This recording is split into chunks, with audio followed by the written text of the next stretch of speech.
প্রত্যেকটা মহল্লা আজকে হকারে ভরে গেছে। Modern hot tomato sauce. বাবা একটা ফ্রাই মেয়ের দিকে বাড়িয়ে দেয়। মডার্ন হট টমেটো সস, স্বাদের সাথে ভালোবাসা। এইভাবে তো চলতে পারে না, এটা একটা ডিসিপ্লিন আনতে হবে। রেজিস্ট্রেশনের আওতায় তাদেরকে আনতেছি আমরা। আজকে ঢাকা শহরে আসলেন, কালকে আপনি রিক্সা নিয়ে নেমে যাবেন বা একটা ভ্যান নিয়ে হকারগিরি করবেন, এটা হবে না। It must be stop. ওরা সমাবেশ করে বলতেছে ওদেরকে সরানো যাবে না। তাই ভাই সরানো যাবে না, তাই রাস্তাটা কি হবে?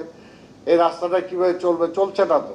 কোনো ডিসিপ্লিনও মানে না, কোনো ট্রাফিক সিগন্যাল মানে না, কিছুই মানে না। আজকে হকার দেখেন, এটা সত্যি কথা যে আজকে হকার মানে কি, প্রত্যেকটা মহল্লা আজকে হকারে ভরে গেছে। আজকে শুধু মেন জায়গায়, আপনার মতিঝিল না, যে কোনো মহল্লার মধ্যে যান, মহল্লার মধ্যে দেখবেন যে আজকে হকারে ভরে গেছে। এইভাবে তো চলতে পারে না, এইভাবে তো চলতে পারে না। এটা একটা ডিসিপ্লিন আনতে হবে। এই জন্য আমরা ঢাকা শহর থেকে, আপনারাই বলছেন, আমরা এটা করতে অলরেডি রেজিস্ট্রেশনের আওতায় তাদেরকে আনতেছি আমরা। রেজিস্ট্রেশন, এই রিক্সা যারা চালাচ্ছে, এইটা আমরা বলেছি যত কিছু হোক।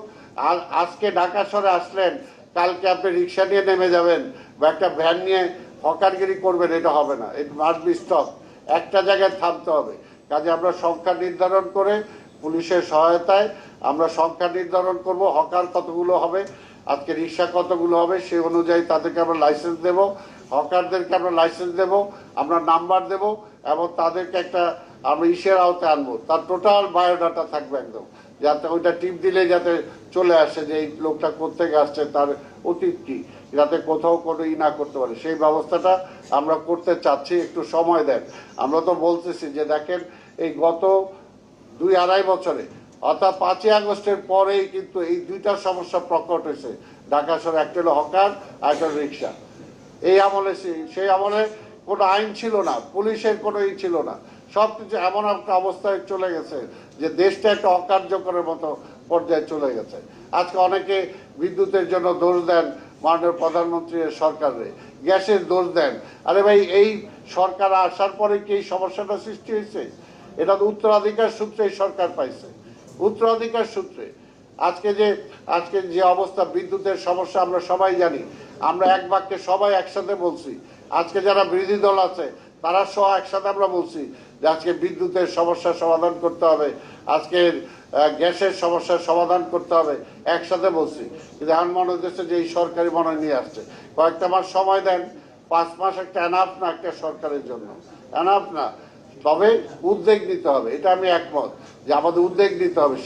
সেই একই রকম আমরা ঢাকা শহরে উদ্যোগ নিতে চাচ্ছি। আপনাদের মহল্লায় মহল্লায় প্রতিটা জায়গায়, এই যে মতিঝিল, সব জায়গায় আপনাদেরকেও রুইখা দাঁড়াইতে হবে, একটু কথা বলতে হবে। এই হকারদের বলছি ব্যবসায়ীরা, আপনাদের ব্যবসায়ীরা, অনেক জায়গায় অনেক মার্কেট আছে, মার্কেটের দোকানদাররা সামনে আরেকটা দোকান বসায় দেয়, মার্কেটের দোকানদার আরেকটা দোকান বসায় দেয়, বলেন, বা একটা ফুটপাতে একটা দোকান বসছে, সেখান থেকে সে ভাড়া নেয়। এরা চাঁদাবাজ। আমরা অবশ্যই চাঁদা চাই, সেটা যে দলেরই হোক। কোনো দল চাঁদাবাজি করতে পারবে না, এই জন্য আমরা লাইসেন্সের ব্যবস্থা করতেছি, নাম্বারের ব্যবস্থা করতেছি। আর কিন্তু কোনো কিছুই সম্ভব হবে না যদি আপনারা, জনগণ যদি সহযোগিতা না করেন। জনগণকে সহযোগিতা করতে হবে। জনগণ সহযোগিতা করার আগে আপনারা লিডার, ব্যবসায়ীরা আপনারা নেতৃত্ব দেন। একটা এলাকায়, প্রত্যেকটা এলাকায় আপনারাই নেতৃত্ব দেন, আপনারা ওই সমাজটাকে প্রতিনিধিত্ব করেন, আপনার রাষ্ট্রকে প্রতিনিধিত্ব করেন বিভিন্ন জায়গায়। কাজে আপনাদের ভূমিকা কিন্তু সাধারণ মানুষের চেয়ে একটু আলাদা হবে। আপনারা যদি প্রত্যেকটা এলাকায় আপনারা যদি লিডারশিপটা নেন, তাহলে কিন্তু আমরা অনেক প্রবলেম আমরা সলভ করতে পারবো। আজকে মতিঝিল কমার্শিয়াল এরিয়ার কথা বলছেন, আজকে গুলিস্তান থেকে সদরঘাট যাইতে পারে না মানুষ। আজকে হকার দেখেন একদিক দিয়ে উঠে আরেক দিক দিয়ে বসে।